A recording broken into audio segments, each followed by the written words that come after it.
Hello and welcome back to the channel, subscribers and new viewers. I decided to start off the new year with something that I am still very passionate about, and that is Undertale and its many AUs.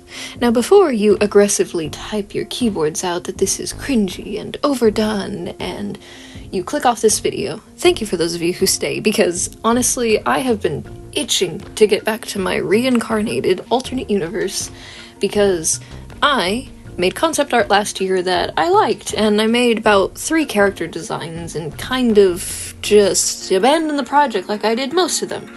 And as stated in my New Year's goals in my previous video, for 2024 I intend on working on a checklist so that I can actually complete the projects between my main focus.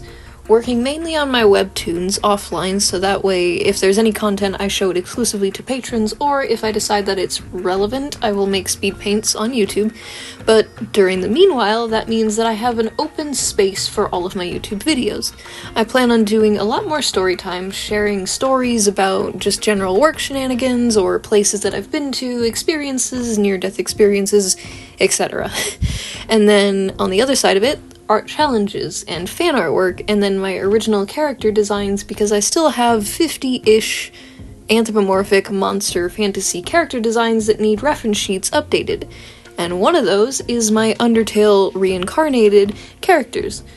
On screen is the old design. This is Sans, and I also have Papyrus and Frisk up here. However, these look really stiff and stale, and they don't look like how I want them to be, and surprisingly, within the matter of a couple of months, I have changed my style more shapely, more sparkly, and different.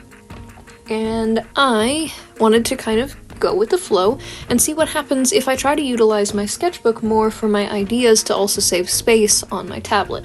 Now, I attempted to do this last year, but I fell through with that when I just stopped using my sketchbooks entirely and abandoned all of my traditional supplies, and they are still sitting at my desk staring me at the face, wondering why I stopped using them. But art supplies don't have feelings, or do they? Anyways, that's for another video. My whole point of making this video was so that I could be as self-indulgent as possible at the beginning of the year, and in my future videos, not immediately, but soon, I want to talk about a bunch of Undertale alternate universes and make fan artwork for my favorites. I may or may not be turning some of the characters into human designs, or I might just draw them in my style. Either way, I'm going to have fun when I do that video. But for this particular video, I kind of wanted to talk about something that I talked about with a few of my friends, and that is the difference between redesigning something as if you were the person directed to do it. So, for instance, if I was to take Undertale and make it how I wanted to, this wouldn't be it. This extends somewhere in the middle of this story could stand on its own if you didn't know what Undertale was, but also it still can connect to Undertale because of many connecting factors. These characters are extended bases of their original forms, but with many different personality and physical feature changes, and for the most part, the storyline stays in the same direction from start to finish, except for my timeline being reincarnation and characters who are passed away in the main story, like Kara and Gaster and all of them. Like, I want them to be alive in this story and have fun with the idea that monsters have a much stronger physique and magic and forms and just everything fun to give me that extra push in character design that I have not explored as much as I would like to. The old design, which I will put up on screen, of Sans here, I hate it. Every time that I look at it, I'm like, it could be better, and so thus is my sketch on screen. I wanted to overdo the body type because as much as I like our short Sans original canon being like I genuinely don't know if he's like 4 foot or not, but he looks like he's 4 foot. He looks like I could stand next to him with my 5'4" ass and put my hands on the top of his head. Whereas Papyrus looks like he's 7 foot tall and I would just barely be up to his chest. So I thought, you know what, let's just slightly stretch out this Sans and call him Impact. And thus the idea continued as I was sketching out a few more expressions and a few action poses and a few ways to add to his personality. I did not like the fact that when I first made him, I was like, I want Sans, but with horns and a tail, and he remembers his previous timeline, and he has a scar on his eye, and he wants revenge, and he's wearing Papyrus's scarf. No. No, no, no. That doesn't work. So instead, I decided to start with the basics, make sure that I had the general anatomy that I wanted to for him, so he's taller. Papyrus is also going to be much taller, but we'll get to him in another video, and I will hopefully be able to come up with an equally fitting nickname for these characters to make them a little bit more distinct. With Impact here, I wanted to make sure that the horns and the markings on him were a bit distinct as well for various reasons of the reincarnation. I wanted the idea that he remembers that he was attacked in the previous timeline where he has stains of almost like an ashy colored chest bones, and it goes down in markings across his fingers, and it's kind of like a black and gray for those kind of ashy markings, and then the rest of him is just general skeletal bones color. I'm not really sure what to call skeletal bones. Most people might say bones are white, others might say they're cream colored, but I'm just gonna call them bones colored, and then an ashy coloring to them that looks almost like charcoal.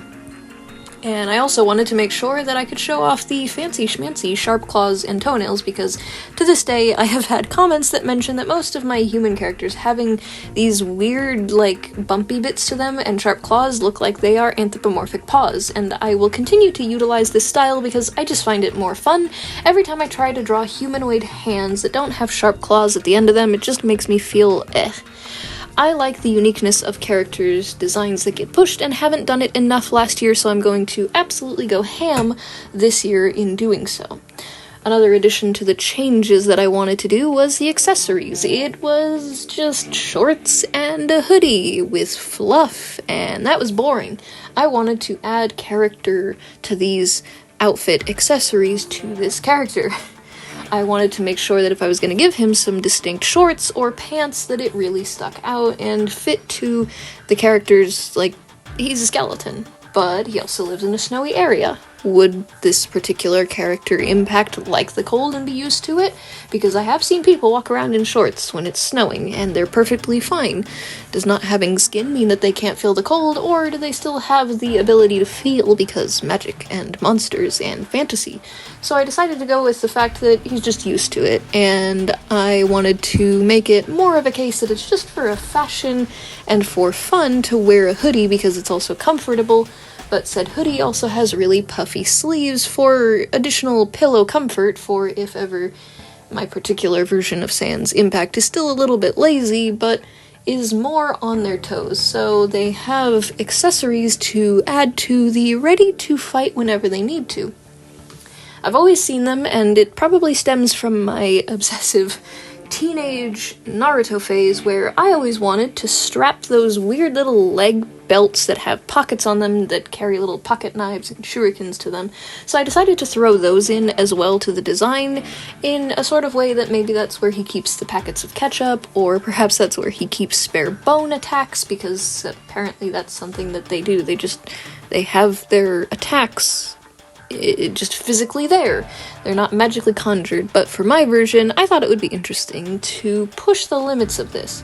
I wanted to give Sans and Papyrus, or Impact and Papyrus until I figure out a nickname, some unique weapons, and I've seen many alternate universes that do this, and I got the idea of what if Sans has sort of like individual unique bone weapons, various knife-shaped bones, and like his tail, perhaps a bone whip of some kind, but then I thought, no, let's leave the tail to be the whip and utilizing other features of the Gaster Blasters to extend this. So I thought of more of the ways that scorpions and snakes utilize their attacks. I thought perhaps the tail is so long that it could constrict around you and hold you steady, similar to the blue magic attacks, but in this case it's physically grabbing onto the soul and holding steady, or stabbing straight through with various attacks like that. Same thing with the claws, utilizing them. I like the idea of the character having a bit more of a physical attack in the final fights type of situation, so I thought I would make sure that these features were shown in the design. Additionally, I decided to leave in both a spear and a sort of Reaper's Scythe as an optional weapon in case things got deathly seriously, sort of tying in those Gaster Blasters so that perhaps the Gaster Blaster energy in this particular instance could be solid and form a weapon around the bones. Just something fun and a bit more of an artistic liberty that I really enjoy the way the design looks now. I also wanted to make sure that any accessories for the horns and the face and the markings stood out, so I'm not really sure if I love or hate the idea that this particular version, Impact, has jewelry that extends around almost like a crown, but just for fun, I thought it would be interesting to have it kind of loop around like a headband and a crown that just kind of sits on top of the horns and sits on his forehead and then has a few rings, almost like jewelry rings that you would wear on your fingers, except on the horns. I thought that was fun. I'll probably use this for Papyrus as well, and a few other characters. I don't know, the idea of them just wearing casual clothes with the amount of human things that might get discarded, and the idea that they can create things left me with my imagination running as if I was back in 2014 and had the limitless possibilities of just endless sketchbooks, and I wanted to just kind of bring out that inner child in me and just go ham on the things that I enjoy and further the self-indulgence of creating this character. Another thing that I wanted to finalize was making sure that all the colors of the character were unique and not just the same blue jacket and grayish black pants but slightly off color. So instead I decided to go for a more unique palette swap and try to see if I wanted red or orange, and it didn't stick very well, so I ended up with a more turquoise greenish push for that, but at the same time then I had to worry about the conflictions of gold or silver jewelry, so I just kind of ended up with this and rolled with it, because there are many characters that are known for their particular colors. Immediately when you think of Sans, it's blue. When you think of an alternate universe version of them, such as, for example, let's go with Ink, that's rainbows. When you think of Nightmare, it's more of that turquoise green color, or just in general, stuff like that. And I get really frustrated when there are already taken concepts and colors and things, and keep reminding myself that as an artist, these aren't taken. Colors are all available at all times, except for the apparent copyrighted colors. I have learned that companies have apparently copyrighted very, very specific shades of colors, but I don't think I will ever use said very specific shades of colors. Tangent aside, I really like how this turned out, and honestly, with the way that my style has been pushing more towards shapes and colors to better kind of just define it, has made me feel so much more happy with the process and the results of these illustrations. Another thing that I was wanting to share with you all in this particular video is that, yes, I do intend on making some Undertale alternate universe fan artwork and other related content, because it is on my checklist to make some fan artwork. I also kind of want to see the distinction of me drawing my reincarnated character from last year to this year and see the changes that I've made, to then be able to see how that affects me creating fan artwork, because I've noticed that when I created artwork of my original characters like Vixie or Dangel, those were straight out of my head and kind of based on the things that I enjoyed, like Disney and Zootopia and all kinds of already existing anthropomorphic characters, until I got to where I wanted them to be. And even just the art designs that I made last year, I might need to make just ever so slight adjustments. Having more expressive eyes for some characters means that I would have to draw the eyes a bit more wider, or make things a bit more cartoonish instead of realistic, which I'm fine with that, because I enjoy and prefer to be able to create things that fit more on the simple cartoon with just enough detail to distinguish them so they aren't too boring. Another thing that I also really enjoyed about working on this particular project was adding multiple concepts in one sketch page to then be able to bring it forward. Like I said with my sketchbook, I want to bring forward my sketches into my videos a bit more, because it saves me the trouble of storage on my iPad. The more that I have on my iPad, the more storage it takes, and the multiple micro SD cards that I have will eventually get full, and I'd prefer not to have to continuously buy a bunch of them and save that, and instead have a few sketchbooks on hand. And by a few sketchbooks on hand, I mean I have bought sketchbooks one after the other and have created an entire collection that I have no idea what I'm going to use them for. So for 2024, I'm going to utilize them for various projects.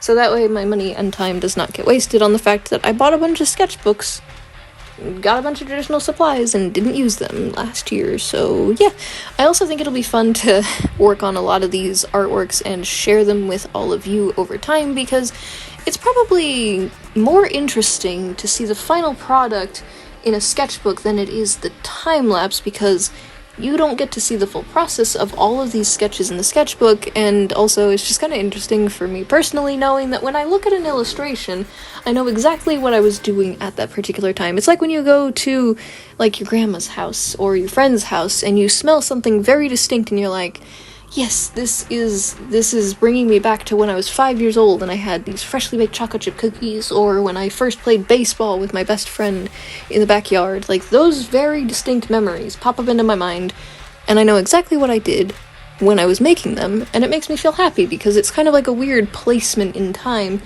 when I get time blindness, so to speak. When I'm working on the digital illustrations, I don't quite get that same feeling as I do when I'm working in my traditional books.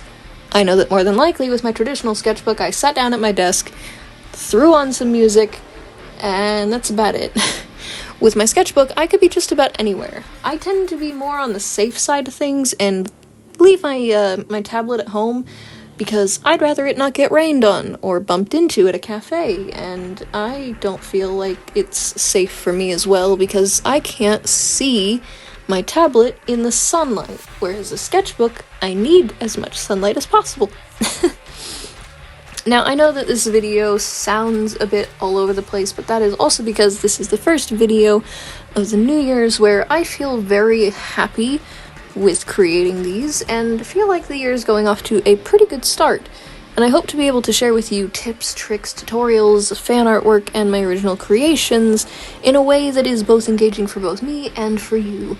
For all of the ideas that I've had in the past, especially with the previous version of this Sans Impact, I felt like I was just listing off things based on previous YouTubers, where I thought that you would have to talk about exactly what's on screen or just play music and not talk at all, and I feel like I am limiting myself tremendously when I do this. So for the sake of having fun with it, I want to get comfortable when doing the scripts and audio for these particular videos and not worry so much about it.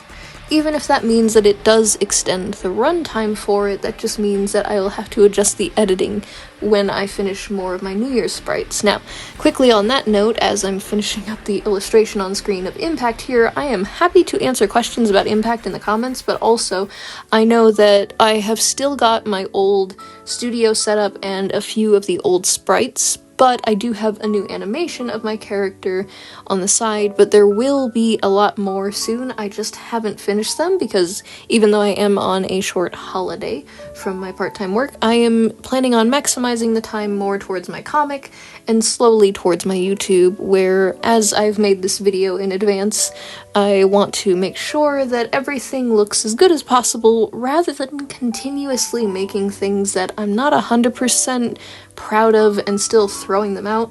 Last year I had made videos that were so last minute that it was very obvious and a little embarrassing when I would make them, finish them, and say, yeah, that's good enough, instead of giving myself time, or running out of time and recording on the same Sunday that I was posting said Sunday speed paint. So it feels a lot nicer to give myself that extra leg room to finish these videos early, edit them, and if I need to, I can go back and make some changes.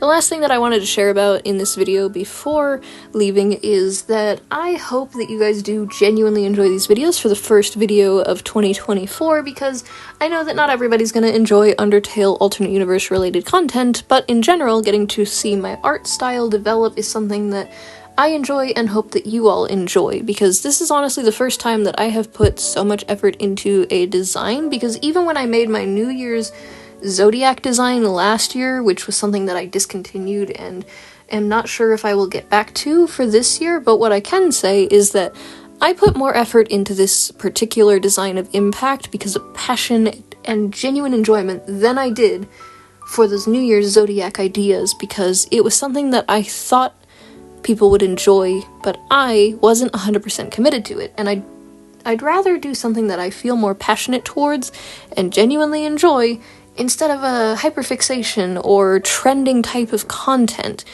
And I don't know if anyone else is struggling with this kind of thing, but I'm being as honest as I can be when I make these types of videos. It's not easy to make a lot of these videos. Genuinely trying to make something engaging with the way that the algorithms work and still having fun making it is very difficult. But I want to strongly encourage anyone and everyone who's watched this video to create what you enjoy, because there is so many people out there, but only you can make the ideas that are in your head come to life. And if you decide to share them, that's great, because that's something that I've been learning more as I've been posting on YouTube, with not only my voice confidence, but art and character design confidence as well. So thank you all so very much. I hope you enjoy the artwork of Impact, and I will be making more Reincarnated artwork very soon. That's all the time that we have for today. Thank you so very much. If you have not already, don't forget to leave some likes and comments and subscribe to join the Subscribblers squad. In the meantime, don't forget to check out some of my playlists, and if you would like any fan artwork featured at the end of the video in the Subscribblers gallery, tag me in it. I would love to see what you guys make. And if you'd like to support my works and see more, check out my card link below, especially for the patron exclusive rewards. £2 a month, the Fennec Fox tier gets you access to secret sketches and artwork early. The Arctic Foxes, for £5 a month, you get exclusive access to videos and webtoons pages early, and the Red Foxes have the opportunity to be featured as a background character or a commission instead, and your name read out at the end of the videos just like this. Thank you so much to Frankie Jr. 13 and Spot Draws. Stay possum, Subscribblers, and I'll see you real soon.